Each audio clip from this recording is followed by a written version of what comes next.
যুগের পরে যুগ কেটে যায়, মানুষ তাকে ভোলে না।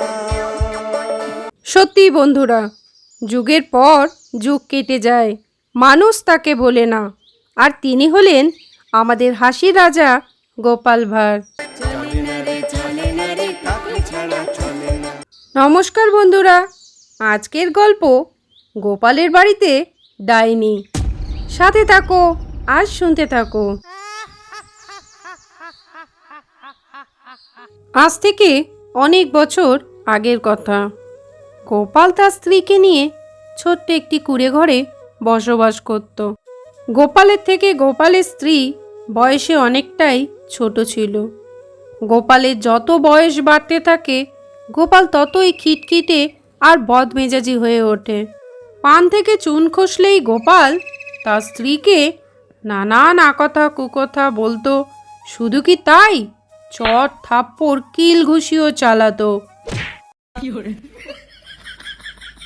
বয়সের সাথে সাথে গোপাল বদমেজাজি ও খিটখিটে হয়ে গেছে দেখে তার স্ত্রী মুখ বুজে সবই সহ্য করত। গোপালকে প্রতিবাদে কিছুই বলতো না। একদিন গোপালের স্ত্রী বাড়ির উঠোনে বসে খুব কান্না করতে থাকে। বাড়ির উঠোনের সজনা গাছে থাকা এক ডাইনি বুড়ি গোপালের স্ত্রীকে দেখে ভীষণ মায়া হলো। বুড়ি তখন মানুষের রূপ ধরে সজনা গাছ থেকে নেমে এলো। কে রে বউ, তোর বুঝি খুব কষ্ট হচ্ছে তাই না? গোপালের স্ত্রী চমকে ওঠে।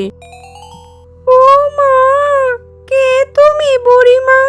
কোথা থেকে আসছো?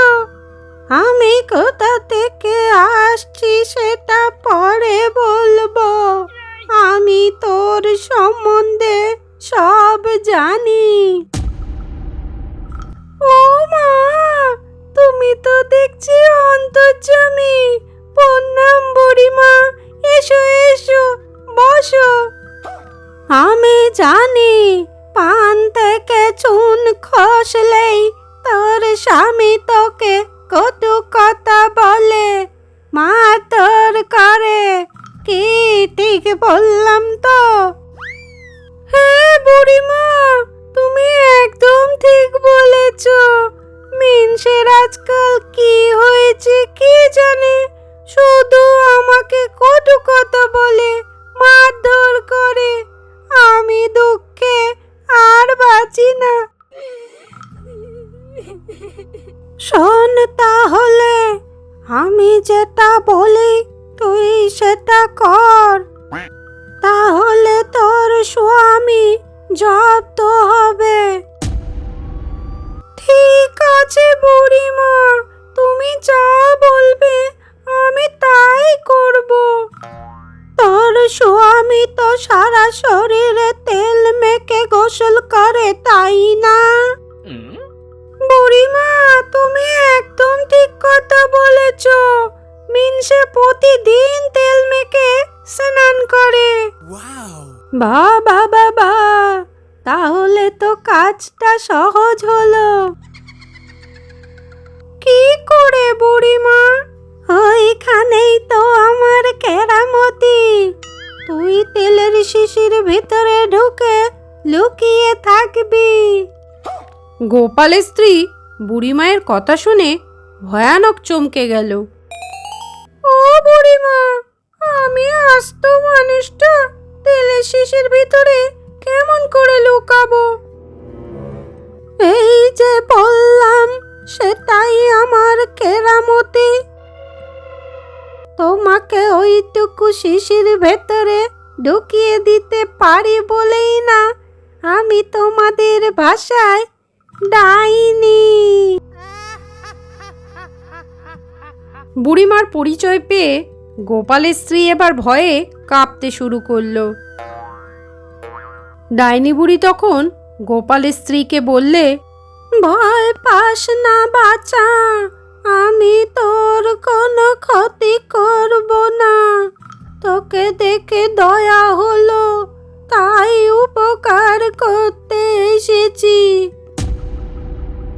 যা বলছি তাই কর, সব ঠিক হয়ে যাবে।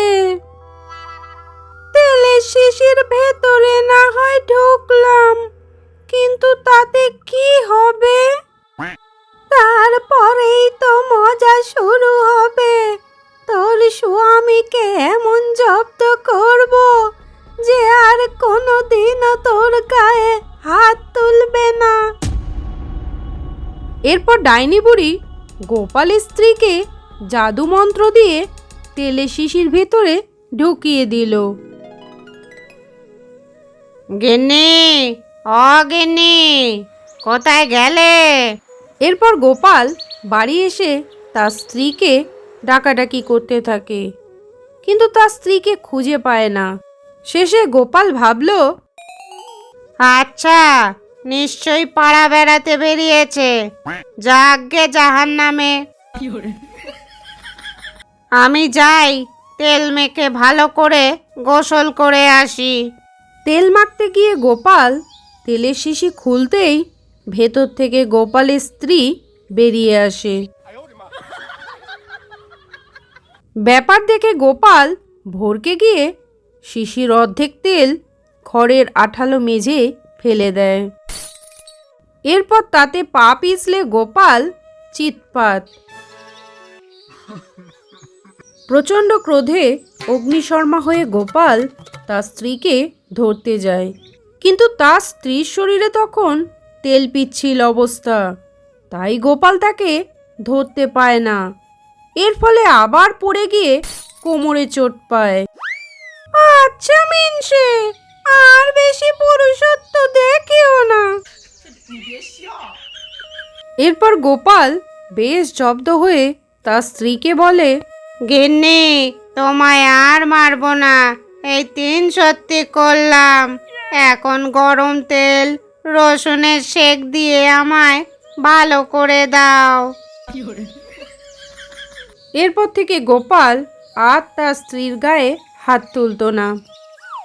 ডাইনি বুড়ি সজনে গাছ থেকে সব দেখতে পায়। গোপাল ভালো হয়ে গেছে দেখে খুশি মনে ডাইনি বুড়ি চলে যায়। ছোট্ট একটি গল্প এই পর্যন্ত শোনার জন্য আপনাকে জানাই অসংখ্য ধন্যবাদ। গল্পটি ভালো লাগলে লাইক, কমেন্ট, শেয়ার এবং সাবস্ক্রাইব করে আমার পাশে থাকবেন।